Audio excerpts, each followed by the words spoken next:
बोलिए परमपिता परमात्मा सतगुरु बंदी छोर कबीर साहब जी के चरणों में साहब बंदगी। परम पूज्य गुरुदेव महाराज जी के चरणों में साहब बंदगी। तो बंधुओं, आज हम सदगुरु कबीर साहब के मूल बीजक ग्रंथ शबद प्रकरण से शबद नंबर 3 का अर्थ बताएंगे कि साहब इसमें जीव को कैसे छुटकारा के लिए इस जो संसार में तमाम प्रकार के बंधनों में बाधा है, इसे कैसे छुटकारा पाएगा, ये अपने दुख से कैसे निवारण इसको मिलेगा, किस भक्ति करने से इसको उद्धार होगा। तो सदगुरु कबीर साहब इस शब्द में बताए हैं और ये भी बताए हैं कि ये भक्ति किसके द्वारा लाई गई और ये भक्ति नारी रूपी भक्ति कहाँ से लाई गई और किसके द्वारा लाई गई। तो आगे हम आप लोग को बताएंगे बंधुओं सदगुरु कबीर साहब के वाणी और उनके विचार द्वारा इस मूल बीजक ग्रंथ के शब्द नंबर 1 का अर्थ कि इसमें सदगुरु कबीर साहब का कहने का क्या भाव है। साहब बता रहे हैं आगे बंधुओं, संतो भक्ति सतगुरु आनी, नारी एक पुरुष दुई जाया, बूझो पंडित ज्ञानी, पहन फोर गंग एक निकरी, 14 पानी पानी, ते पानी दुई पर्वत बूढ़े, दरिया लहर समानी, उड़ माखी तरवर को लागी, बोले एक बानी, वही माखी को माखा नहीं, गर्भ रहा बिन पानी, नारी सकल पुरखवे खाए, ताते रहूं अकेला, कहे कबीर जो अब की बूझे, सोई गुरु हम चेला। बंधुओं, सदगुरु कबीर साहब इसमें कितनी अच्छी बात बता रहे हैं, आप लोग इसको ध्यान पूर्वक सुनिएगा। साहब आगे बता रहे हैं कि मैं सतगुरु हूँ, मैं सतगुरु हूँ और मैं भक्ति रूपी नारी अमर लोक देश से लाया हूँ। पहली बात तो यह समझ लीजिए बंधुओं कि सतगुरु हैं कौन, किसको सतगुरु कहा गया है और उनको सतगुरु क्यों कहा गया, उनके अंदर कौन सा ऐसा लक्षण है जो कि उनको सतगुरु कहा गया है। तो हम आप लोग को आगे बताएंगे कि किनके अंदर सतगुरु का लक्षण है। जब तक आप लोग इस बात को नहीं समझेंगे, नहीं जानेंगे, तब तक आप लोग की मुक्ति नहीं होगी। पहले बंधुओं सतगुरु शब्द का अर्थ समझ लीजिए, फिर तब आप लोग को साहब के शब्द का अर्थ बताएंगे। साहब अपने पदों में कह रहे हैं, साहिब अपने शब्द में कहे हैं कि देही को सतगुरु कहे, वह तो दुंदर ज्ञान, 4 दाग जामे नहीं, ताको सतगुरु मान। बंधुओं, साहिब इस साखी में बता रहे हैं कि जो देहधारी मनुष्य को सतगुरु कहते हैं तो उसका विचार मिथ्या है। जो लोग देहधारी मनुष्य को सतगुरु कहते हैं उनका विचार गलत, सही नहीं है, गलत है। जिस साहिब इसीलिए बताए कहे हैं कि देही को सतगुरु कहे, यहाँ दे वाले को काट दिए साहिब कि देही को सतगुरु कहे, यह तो दुंदर ज्ञान, 4 दाग जामे नहीं, ताको सतगुरु मान। किसको साहिब बता रहे हैं सतगुरु? जिसमें 4 दाग न हो, जिसमें 4 दाग नहीं होता है वो सतगुरु हैं। 4 दाग कौन कौन से बंधुओं हम आगे आप लोग को बताएंगे। पहला दाग है जो गर्भ से न आया हो। दूसरा दाग है बंधुओं जिसकी 5 तत्व की शरीर न हो। तीसरा दाग है जो अन्न आहार न करते हो और चौथा दाग है जो माया में लिप्त न हो। इस प्रकार से साहब कह रहे हैं कि जिसके अंदर 4 दाग नहीं है वो सतगुरु है। बंधुओं, आप लोग थोड़ा विचार करिए कि जिसके अंदर यह 4 दाग नहीं है सिर्फ सतगुरु कबीर साहब ही हैं, केवल इन्हीं के अंदर 4 दाग नहीं है, अन्यथा पूरे संसार के सारे जीवों में यह 4 दाग है। अब आप लोग को बता रहे हैं कि साहिब में 4 दाग कैसे नहीं है। साहिब में 4 दाग कैसे नहीं है, अब आगे आप लोग को हम बताएंगे विस्तार पूर्वक। बंधुओं, साहब बनारस शहर उत्तर प्रदेश लहरतारा तालाब जब कमल के फूल के ऊपर, लहरतारा तालाब में कमल के फूल के ऊपर प्रकट हुए। बंधुओं, अगर उनका भार होता तो कमल का फूल डूब जाता और साहब भी पानी के भीतर चले जाते। कोई भी बच्चा अगर पैदा होता है तो 2 किलो तथा 3 किलो से कम का नहीं वजन उसका होता है। अगर 2-3 किलो का वजन कमल का फूल भार नहीं लेके सह सकता है। इस प्रकार से साहब का शरीर नहीं था। बंधुओं, साहब अपने पदों में कहे हैं, दे नहीं पर दर से देही, कहें कबीर हम शब्द से नहीं। साहब अपने पदों में कह रहे हैं कि हमारे देह नहीं है, लेकिन देखने में हमारी देह दिख रही है, केवल दिखने में मेरा शरीर है। इसी को कह रहा है साहब कि दे नहीं पर दर से देही, कहें कबीर हम शब्द से नहीं। केवल मेरे दिखने में ये शरीर है, लेकिन मेरा ये शरीर नहीं है। कहें कबीर हम शब्द से नहीं, मैं तो शब्द स्वरूप ही हूँ। अब आप लोग में प्रश्न बनता होगा कि जब साहब को देह नहीं थी तो ये देह दिखने के उनको क्या जरूरत थी, मतलब देह दिखाने की क्या जरूरत थी उनको। साहब को देह दिखाने के लिए जरूरत इसलिए पड़ी बंधुओं कि हम शरीर पकड़े हैं और शरीर धारी मनुष्य के वाणी पर विचार करते हैं। अगर साहब आकाशवाणी द्वारा ज्ञान देते हैं, अदृश्य होकर के ज्ञान देते हैं, तब हम लोग को विश्वास नहीं होगा। हम लोग समझेंगे कि कोई भूत बोल रहा है, कोई देवी देवता बोल रहा है, हमको विश्वास नहीं होगा कि यह बात सत्य है, कि यह सत्य है। इसलिए हम लोग आकाशवाणी के बात पर विश्वास नहीं करते हैं। अगर साहब किसी जानवर, पशु, पक्षी के शरीर पकड़कर ज्ञान देते तो हम लोग को विश्वास नहीं होता कि जानवर की इतनी बुद्धि हो नहीं सकती है।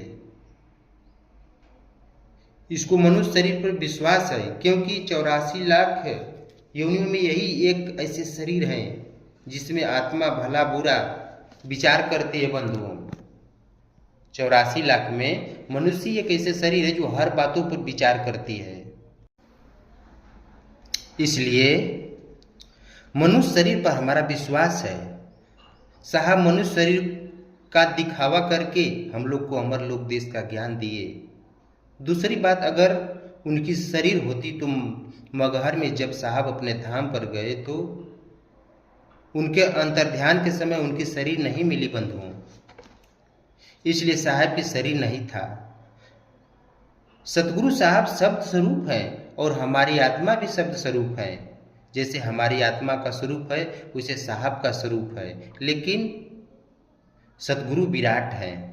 इतना विराट है कि जब आत्मा परमात्मा सतगुरु के देश में जाती है तो सतगुरु की वाणी है।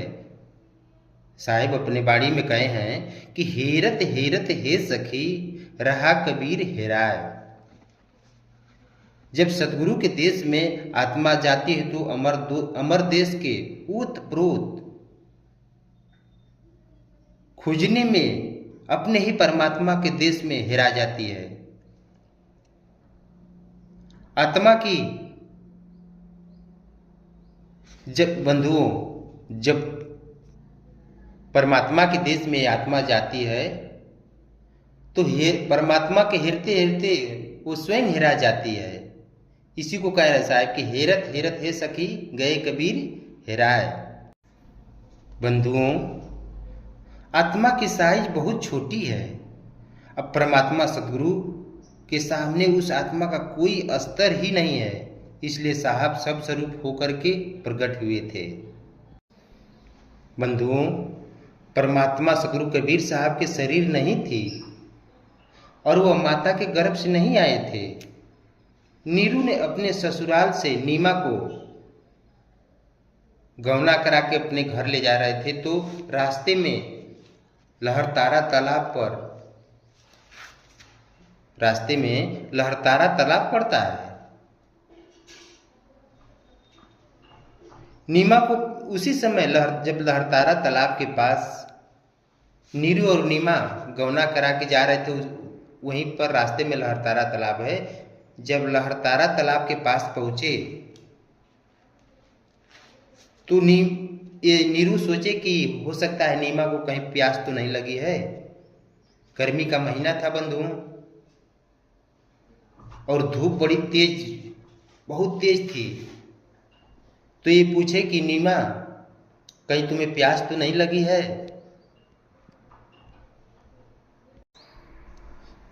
तो नीमा ने कहा, थोड़ा पानी पिला दो, प्यास लगी है। तब नीरू ने कहा, जाओ सरोवर में अच्छा जल है, पी लो। तब बंधुओं नीमा पानी पीने तालाब के किनारे चल दिया। जब तालाब के किनारे पानी पीने गई तो देखा कि एक सुंदर बालक कमल के फूल पर खेल रहे हैं। तब नीरू को बुलाया, देखो न जी, कितना सुंदर बालक कमल के फूल पर खेल रहा है। तो नीरू ने कहा, इतना सुंदर बालक तो अल्लाह के फरिश्ते ही हो सकते हैं।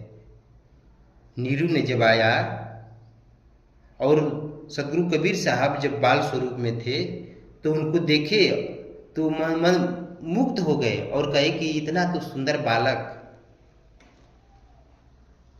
अल्लाह के फरिश्ते ही हो सकते हैं। छोड़ो इनको, यहाँ से चलो, नहीं तो नाराज होकर के बद्दुआ दे देंगे।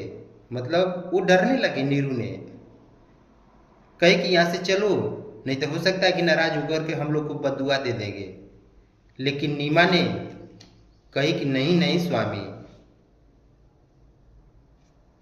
मैं नहीं जाऊंगा बालक बिना लिए, क्योंकि नीमा का मन बालक के ऊपर टिका रहा है। उनको सौंदर्यता को देख करके वो एकदम मोहित हो गई थी।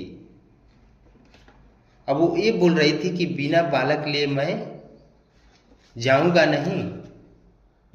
वह बिना बालक लिए जाने के लिए तैयार नहीं हो रही थी नीमा। तो नीरू ने उनको बहुत समझाया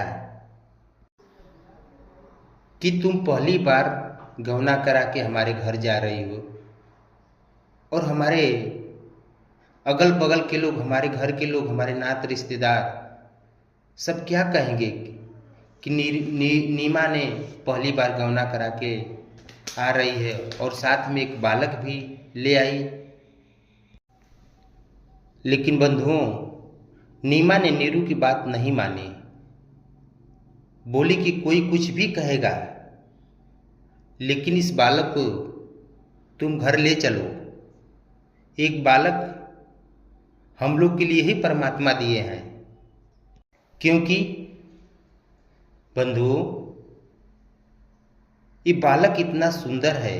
नीमा ने कहा कि ये बालक इतना सुंदर है, हम इसको छोड़कर कैसे जा सकते हैं? हम इसको छोड़कर नहीं जाएंगे। बंधुओं इतना कहने के बाद भी नीरू का विचार बालक को ले जाने को लिए नहीं तैयार हुए। उनका मन नहीं बन रहा था। नीरू का मन बालक ले जाने के विचार में नहीं था, क्योंकि नीरू को एक तरफ तो समाज का अपमान सता रहा था, दूसरी तरफ यह था कि कहीं अल्लाह के फरिश्ते तो नहीं है कि हम लेने जाएंगे तो बदुआ दे देंगे। दोनों के असमंजस को देखकर साहब आकाशवाणी किए कि तुम लोग डरो मत, मैं जीव के दुख को दूर करने के लिए प्रकट हुआ हूं। हमको ले चलो, तुम लोग जो इस संसार में दुख भोग रहे हो उसके उद्धार के लिए मैं आया हूं। तब नीरू नीमा का मन आकाशवाणी सुन करके गदगद खुशहाल हो गया। तब साहब बालक को साहब मतलब उस बालक मतलब सदगुरु कबीर साहब ही होते, उस बालक को घर ले आए। जब औरतें नीमा को डोली से उतरने लगी तो नीमा को हाथ में एक सुंदर बालक देखा तो सभी को बड़ा आश्चर्य हुआ। कानाफूसी घर में होने लगी। नीरू की दुल्हन उधर से ही एक लड़का लेकर आ रही है। जब नीरू को भाइयों को पता चला कि उसकी औरत उधर से ही एक बालक ले आई है, तब बंधुओं नीरू से नीरू का भाई पूछा कि तुम्हारी दुल्हन एक बालक ले आई है। तब नीरू ने बताया, सारी बात, सारा दृष्टांत बताया अपने भाई को। तो भाई को विश्वास हो गया, लेकिन कुछ आदमी, कुछ औरतों को विश्वास नहीं हो रहा था। और न हुआ। इस प्रकार से नीरू नीमा को सामाजिक परिस्थितियों से बहुत सामना करना पड़ा। नीरू के घर के बगल में ही एक स्त्री का बच्चा पैदा हाल ही में हुआ था।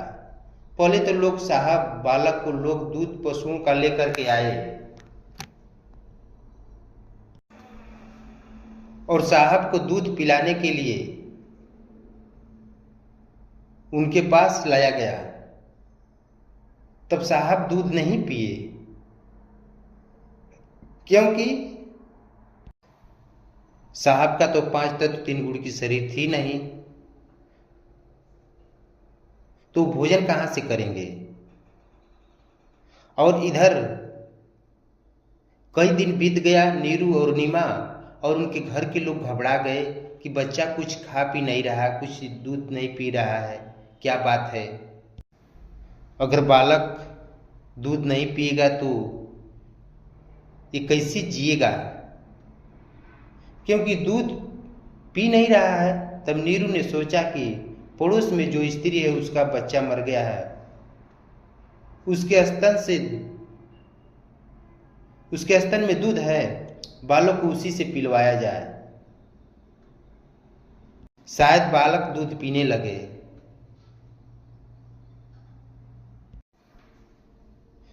तब नीमा ने बालक साहब को उसी स्त्री के पास ले गई। वहां भी साहब दूध नहीं पिए। हाँ बंधुओं, साहब दूध नहीं पीते थे, लेकिन साहब के स्वास्थ्य पर कोई असर नहीं पड़ता था, कोई फर्क नहीं पड़ता था। साहब का स्वास्थ्य जस का तस उसी तरह से बना रहा, स्वस्थ रहे। और कुछ दिन के बाद तक दिन प्रतिदिन साहब उसी तरह से बढ़ रहे थे। इस बात से नीरू और नीमा बहुत परेशान रहते थे कि बालक कुछ खाते पीते नहीं है तो कैसे जिएंगे, लगता है किसी दिन मर जाएंगे। इसलिए मौलवी मौलवाना दवा दुआ खूब करने लगे कि बालक कुछ खाने पीने लगे, लेकिन बालक कुछ खाते पीते नहीं थे। नीरू नीमा को साहब देख करके, यानी साहब दुखित देख करके आकाशवाणी किए। कबीर चौरा धाम के बगल में गांव था, उसी गांव का नाम लेकर के साहब आकाशवाणी किए और कहे, उस गांव में एक गाय बछिया का जन्म दिया है, उसी गांव के बाछी का दूध पीऊंगा। तब नीरू उस गांव में जाकर देखी कि 4-5 दिन का गाय बाछी दी है। तब नीरू सोचने लगे कि 4-5 दिन की बाछी कैसे दूध दे सकती है। जिसका गाय थी उस आदमी से सिफारिश करके गाय को, बाछी को मांग करके नीरू अपने घर ले आए। तो सोचने लगे कि 4-5 दिन का बाछी कैसे दूध दे सकती है, कैसे देगी। तो साहब फिर आकाशवाणी की कि बाछी के थान के नीचे तसली, यानी वो दूध का जो पात्र है, दूध निकालने वाला जो पात्र है, उसको नीचे रखो। तब नीरू ने गाय के बाछी के थन के नीचे उस पात्र को, उस तसली को रख दिए। तब तसली दूध से भर गई। फिर बालक को,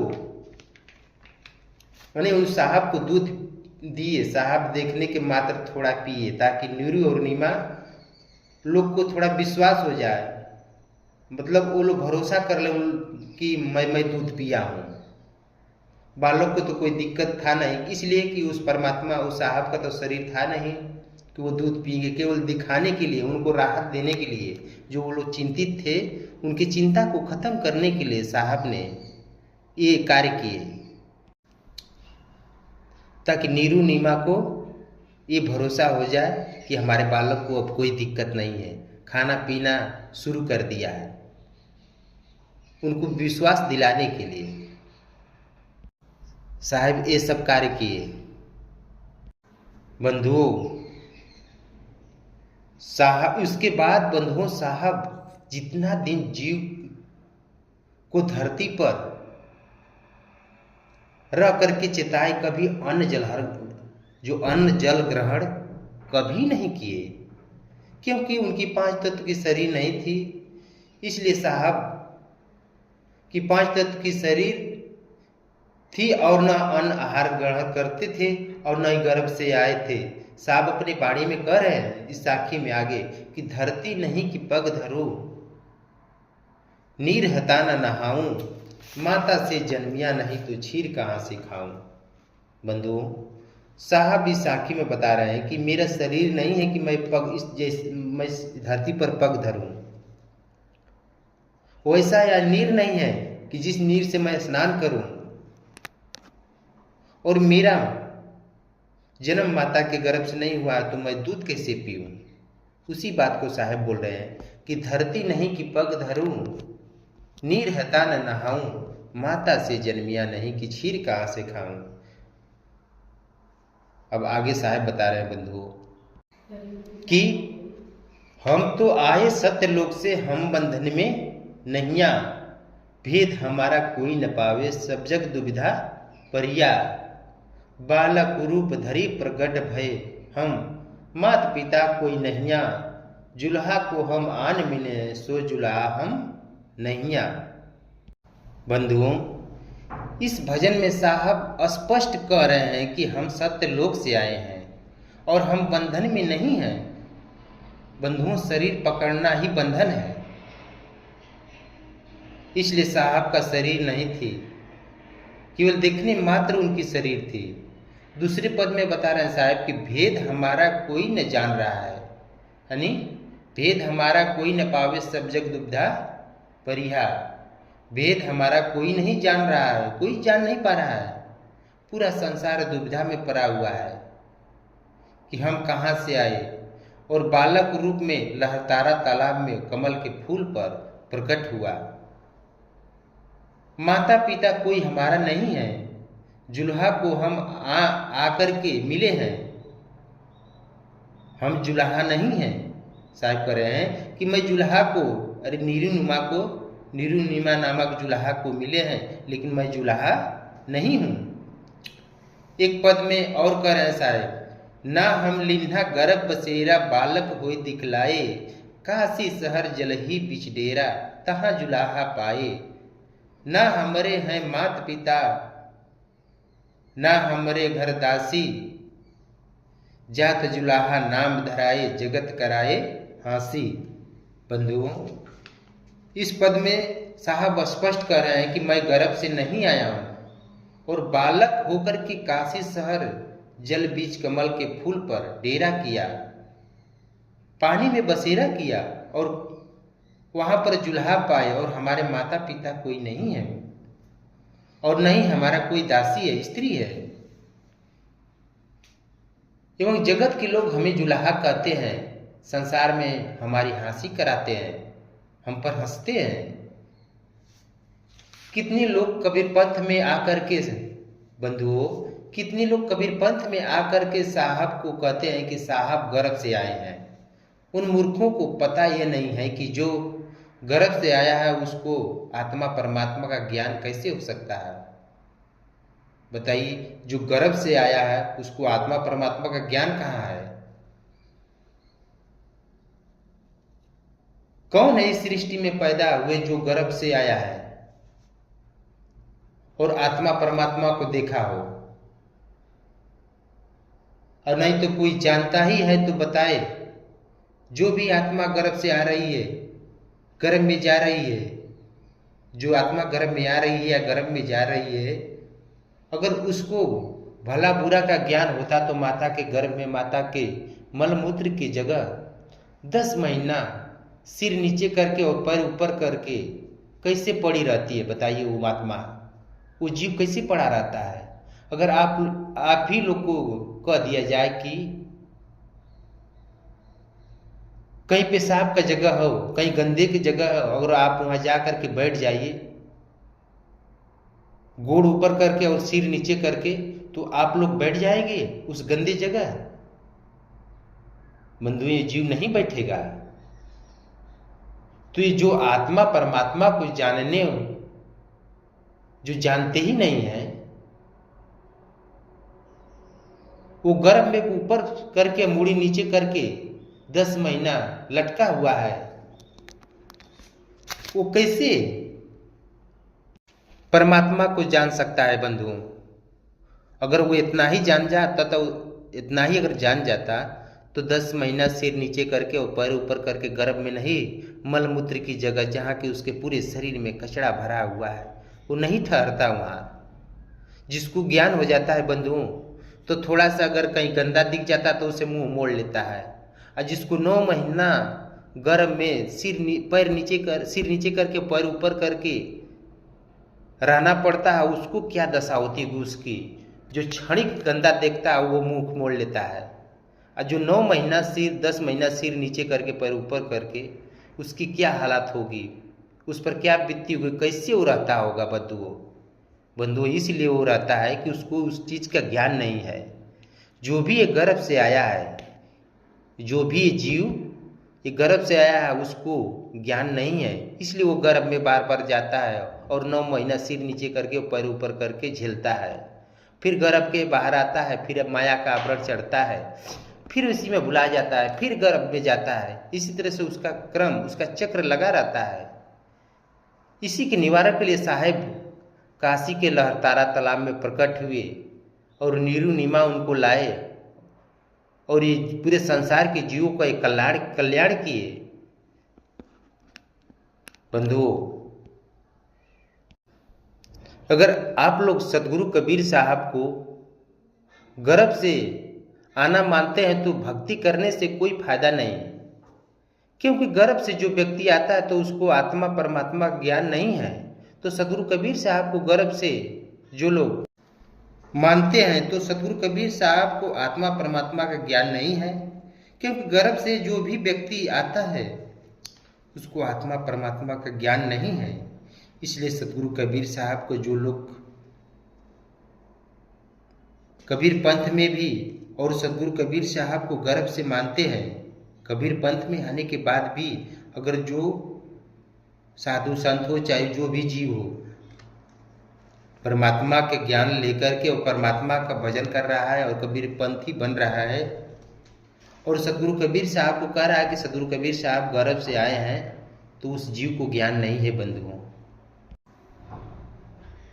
और उसको भक्ति करने से इस संसार में कोई लाभ नहीं मिलेगा, इसलिए कि वो असली परमात्मा को जान ही नहीं पा रहा है। तो भक्ति करने से क्या फायदा? उस जीव को तो भक्ति छोड़ देना चाहिए, क्योंकि उसको भक्ति करने से कोई फायदा है नहीं। क्योंकि गर्भ से जो लोग आए हैं उनको आत्मा परमात्मा का ज्ञान नहीं है। लेकिन बंधुओं, सदगुरु कबीर साहब गर्भ से नहीं आए हैं, वह शब्द स्वरूप हैं, यानी शब्द स्वरूप होकर के प्रकट हुए थे। देखने मात्र के शरीर थी, उनकी शरीर भी नहीं थी। इसलिए साहब को आप लोग गर्भ से मत मानिए, साहब गर्भ से नहीं आए हैं। इसलिए बंधुओं, सदगुरु कबीर साहब 4 दाग, सदगुरु कबीर साहब में 4 दाग नहीं है। कौन कौन सा दाग है? 4 दाग जो गर्भ से नहीं आया है। दूसरा दाग है जिनकी 5 तत्व की शरीर नहीं है। तीसरा दाग है जो अन्न आहार न करते हों, और चौथा दाग है जो माया में लिप्त है, यानी जिनकी स्त्री नहीं है। यह 4 दाग सदगुरु कबीर साहब में नहीं है बंधुओं। वह सतगुरु हैं, उनके अलावा इस सृष्टि में कोई सतगुरु नहीं है। आप लोग बताइए, इस 4 दाग से न्यारा इस सृष्टि में कौन है? इसलिए साहब के अलावा सतगुरु कोई नहीं है इस संसार में। इसीलिए साहब के अलावा सतगुरु कोई नहीं है। अगर सतगुरु शब्द देहधारी जीव लगाता है तो अपने लिए तो वो सतगुरु शब्द का अपमान करता है, वो परमात्मा का अपमान करता है, वहां परमात्मा का अपमान है। सतगुरु कबीर साहब के अलावा जितने हैं गुरु साधु संत का पद है, कोई सतगुरु नहीं है।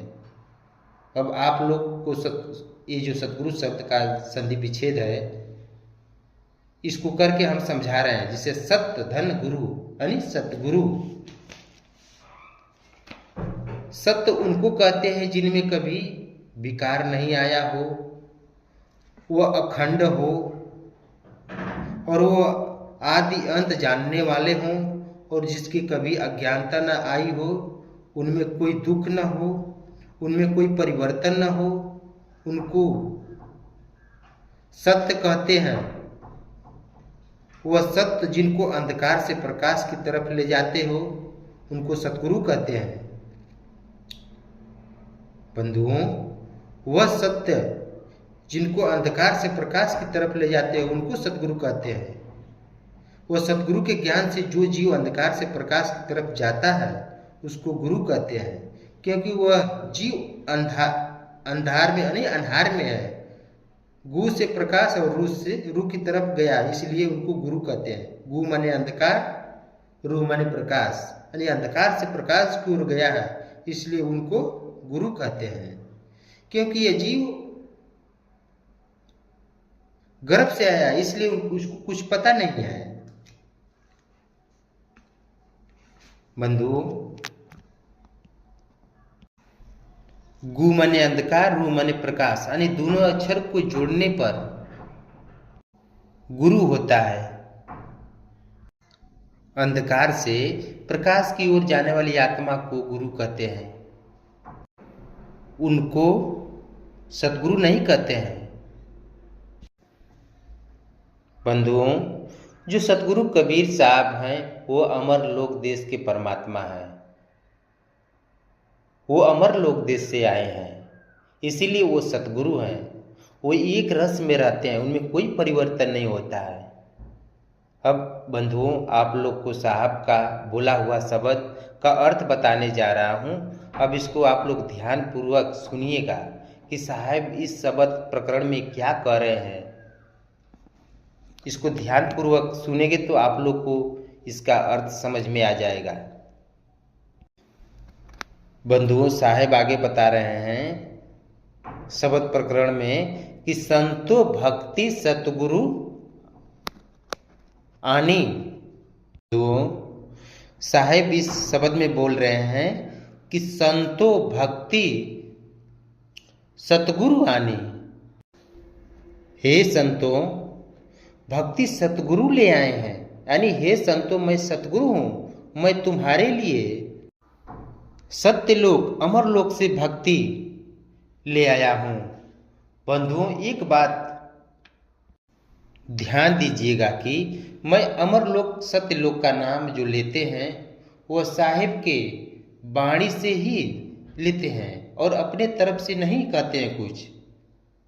साहब जिस देश को ले जाने की बात बता रहे हैं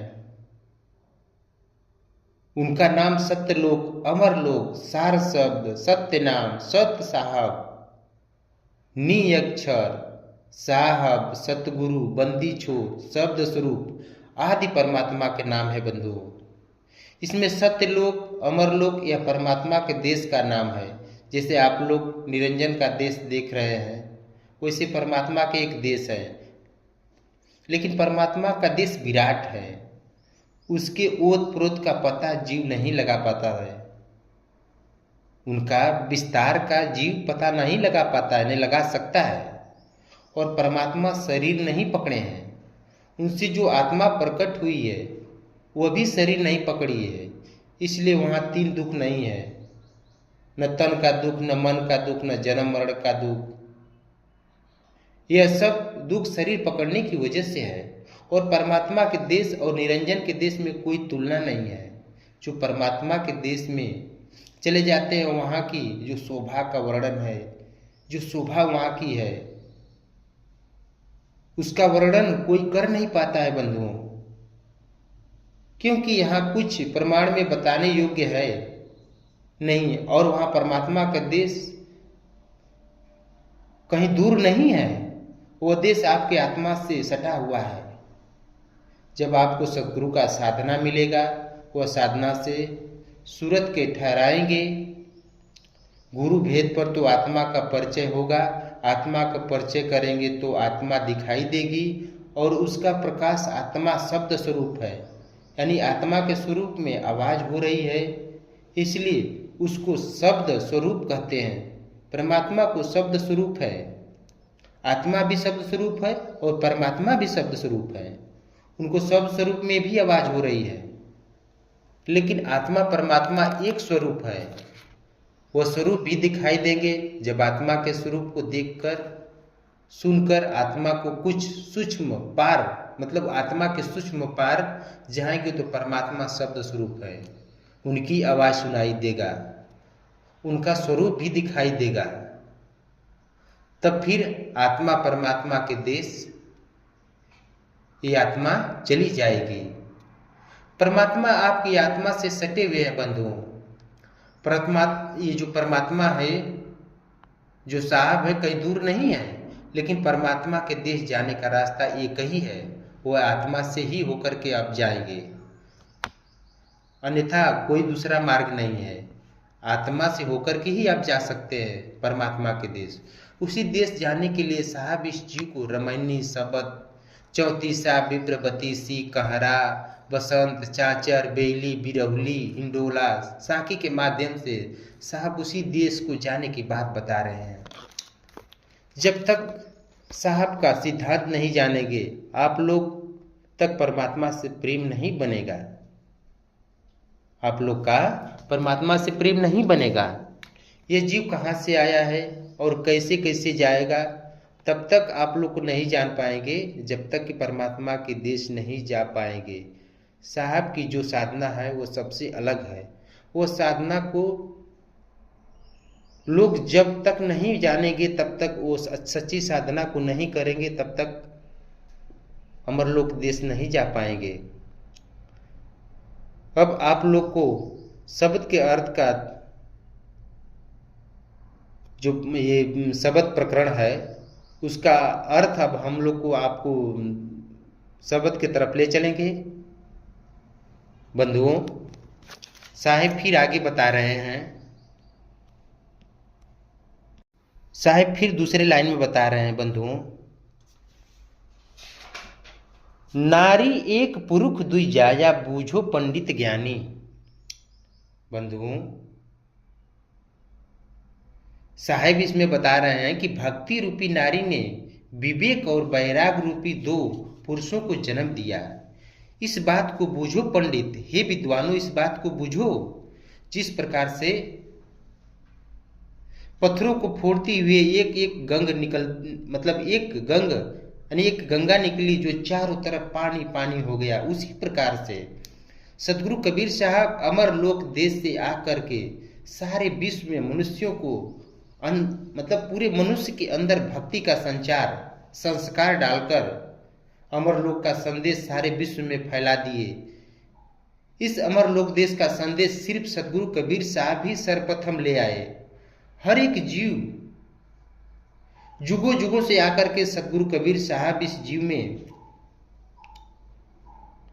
भक्ति का संस्कार डाल करके हर एक जीव के अंदर अमरलोक देश ले जाने की बात बोलते हैं। सतयुग में साहिब जिस युग में आए वो अपना नाम बताएं कि सतयुग में सुकृत्यायन सुकृत नाम से, त्रेता में मुनिंद्र स्वामी नाम से, द्वापर में करुणामय नाम से, कलयुग में सदगुरु कबीर साहब के नाम से लहरतारा तालाब कमल के फूल के ऊपर प्रकट हुए। वही अमरलोक देश का परमात्मा है। इसलिए बंधुओं जुगन जुगन वही आते हैं, क्योंकि वह सर्व जीवों को पिता है, वो सबके पिता है। पुत्र को चिंता पिता को होती है, भाई की चिंता भाई को नहीं होती है। यहाँ पुत्र का चिंता पिता कर लेता है, लेकिन भाई का चिंता भाई नहीं करता है। क्योंकि बंधुओं साहिब तो पूरे विश्व के स्वामी हैं, पूरे संसार के वो पिता हैं। इसलिए पूरा संसार दुख पा रहा है तो उनको कष्ट होता है, इसलिए वो उनकी चिंता करते हैं, उनको सही मार्ग देते हैं। लेकिन ये जीव ये संसार का चिंता नहीं करता है, कितना वो दुख झेलता है तो कैसे। इसलिए साहिब सही दिशा देकर इस जीव को अपने अमर लोक ले जाना चाह रहे बंधुओं, ताकि वहाँ अपने जैसा वो बना लेते हैं। मतलब वो परमानंद में हैं, तो इस जीव को भी सोचते हैं कि वो परमानंद में रहें। अब बंधुओं, आप लोग में प्रश्न बनता होगा कि वही क्यों बार बार हर युग में आते हैं, यानी सदगुरु कबीर साहब ही क्यों बार बार हर युग में आते हैं इस जीव को चेताने के लिए। परमात्मा के देश से और कोई क्यों नहीं आता है? तो बंधुओं, बार बार सदगुरु कबीर साहब इसलिए आते हैं कि अमर लोक देश से बार बार आने का उनका कारण है कि सर्व जीवों के भाषा में चेताने किसी के बस की बात नहीं है, क्योंकि सर्व जीवों का भाषा सदगुरु कबीर साहब ही केवल जानते हैं। पूरे विश्व में कितना हो भाषा है, उसको जब तक आत्मा नहीं जानेगी तब तक कैसे चेताएगी। विश्व की सभी भाषा को जानने में बहुत दिन लग जाएगा। आप लोग विचार करिए कि भारत में ही किसी भाषा में जब तक हम उस जीव को बोल चाल के भाषा में नहीं उसको भक्ति को बात बताऊंगा, चाहे कोई भी बात बताना हो तो नहीं बताऊंगा तो उसके समझ में नहीं आएगा। इसलिए बंधुओं, एक आत्मा सर्व जीवों को ज्ञान नहीं बता पाएगी, और परमात्मा सदगुरु कबीर साहब सर्वव्यापक है, वो हर आत्माओं के साथ जुड़ी हुई है। तो वह जान जा रहे हैं कि अपनी भाषा में कि ये जीव क्या चाह रहा है, क्या कहना चाह रहा है। उसी से हर बात साहब उस जीव को सुनाते हैं, और हर युग में बार बार उनको आना पड़ता है इस जीव के लिए बताने के लिए, क्योंकि हर आत्मा के साथ वह है। इसलिए पूरे विश्व को लोग उनकी भाषा में कोई जीव नहीं चेता पाएगा। इसलिए परमात्मा सदगुरु कबीर साहब भी जुगन जुगन चेताने के लिए बार बार आते हैं। कल युग में 1518 के जाने के बाद धर्मदास, घीसा दास साहब, गरी साहब, शिवनारायण साहब, मदन साहब, सदाफलदेव साहब, ये गोविंद साहब, तमाम संत मतलब आए और साहब उनको प्रकट होकर के चेताए और अपने देश ले गए। बंधुओं, क्योंकि उन लोग को ज्ञान देकर के गुप्त हो गए। परमात्मा गुप्त नहीं होते हैं, वह तो हर पल जीव के देख रहे हैं, लेकिन जिज्ञासु जीव को समझ में नहीं आता है, तो इसलिए उनको प्रकट होकर के ज्ञान देना पड़ता है। अमर लोक देश ले जाते हैं, जबकि भक्ति विवेक वैराग्य उत्पन्न हो जाता है, तब जीव का अहंकार और संसार का माया मोह खत्म हो जाता है। जिस प्रकार से गंगा का पानी पहाड़ से निकल कर सारे जगह पानी पानी कर देता है, उसी पानी में कुछ नहीं दिखता है, उसी प्रकार से सतगुरु जब जीव के अंदर भक्ति विवेक वैराग्य डाल देते हैं, तब उस जीव का अहंकार और संसार का मोह माया सारा खत्म हो जाता है। बंधुओं, उसके अंदर सिर्फ परमात्मा का देश ही दिखाई देता है, संसार का सारा माया मोह टूट जाता है। इसलिए साहिब को इस जीव को चेताने के लिए बार बार इस संसार में आना पड़ता है। बंधुओं, अब साहिब आगे बता रहे हैं, तेई पानी दुई पर्वत बूढ़े, तेई पानी दुई पर्वत बूढ़े, दरिया लहर समानी। बंधुओं, साहिब बता रहे हैं कि जब तक सतगुरु के जीव के अंदर भक्ति नहीं पड़ेगा, वो जीव के अहंकार और संसार का माया मोह नहीं टूटेगा, क्योंकि जीव के अंदर विवेक वैराग्य पैदा होता है। जीव में अहंकार और संसार का माया मोह यदि दो पर्वत है, वो जीव को परमात्मा से प्रेम करने में बाधा पैदा करती है, बाधा डालती है। जिस प्रकार से दरियाओं का पानी चारों तरफ फैल जाता है और चारों तरफ लहर लहर पानी ही पानी दिखाई देता है, उसी प्रकार से जब तक सतगुरु कबीर साहब इस जीव के अंदर भक्ति बीज नहीं डालते हैं, तो सारा अहंकार और माया मोह ये संसार के दो पर्वत डूब जाते हैं, और जीव को साहब सतगुरु कबीर साहब के अलावा कुछ नहीं दिखता है। अब साहिब आगे बोल रहे हैं, बंधुओं, उड़ माखी तरिवर को लागी बोले ये कै बानी। साहब बता रहे हैं कि जिस प्रकार से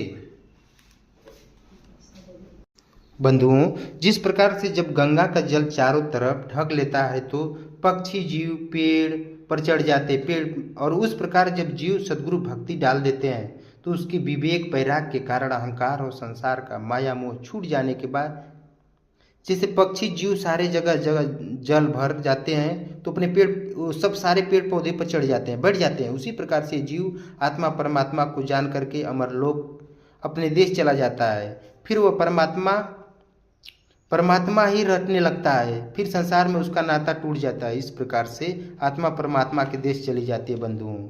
फिर साहब कह रहे हैं कि उड़ माखी माखा को नाई होत वही। साहब कह रहे हैं कि उड़ माखी को माखा नाई गरब रहा बिन पानी। यानी बंधुओं, साहब बता रहे हैं कि माखी को माखा नहीं होता है, वह माखी जीव यानी अपने अंदर, वो जीव यानी अपने अंदर भक्ति का संसार, जो संस्कार है भक्ति का, अपने अंदर डाल करके विवेक वैराग रूपी दो पुत्र को जन्म दे करके आत्मा परमात्मा को जान करके अमर लोक देश चली गई। उसने कोई माखा से संबंध नहीं बनाया, और यह संबंध बिना रज वीर का है होता है, जो माखी के अंदर गर्भ रहा और विवेक वैराग पैदा हुआ। सद्गुरु जीव के अंदर भक्ति रूपी बीज डाल करके विवेक वैराग रूपी दो पुत्र पैदा किए, और उसी विवेक वैराग दो पुत्र के सहारे जीव अहंकार और संसार का माया मोह छोड़कर जीव परमात्मा के देश चला गया बंधुओं। अब यहाँ पर साहब संसार की नारी और जीव का संसार में सुख लेने वाली इच्छा को कितनी अच्छी बात मतलब इस जीव पर बताए हैं बंधुओं, कि भक्ति रूपी नारी पर चोट मार रहे हैं और कह रहे हैं कि संसार का इच्छा रूपी नारी पूरे संसार के पुरुषों को खा रही है। इसलिए हे जी तुम अकेले रहो, संसार की नारी को छोड़ करके अकेले रहो, यह नारी सारे पुरुषों को खा रही है। यानी जो तुम्हें संसार के सुख लेने की इच्छा है उसको छोड़ दो और अकेले होकर के परमात्मा का भजन करो, भजन करके अपने अमरलोक देश चलो। यह तुम्हारा कोई नहीं है, जो यहाँ है तुम्हारा कोई नहीं है। अब 7वां लाइन में साहब बता रहे हैं कि नारी सकल पुरखवे खाए ताते रहे अकेला। इस लाइन में साहब कह रहे हैं कि इस बात को तो कोई बिरला पूछता है, यह संसार सभी मनुष्यों का गुरु है। कहे कबीर जो अब की बुझे सोई गुरु हम चेला।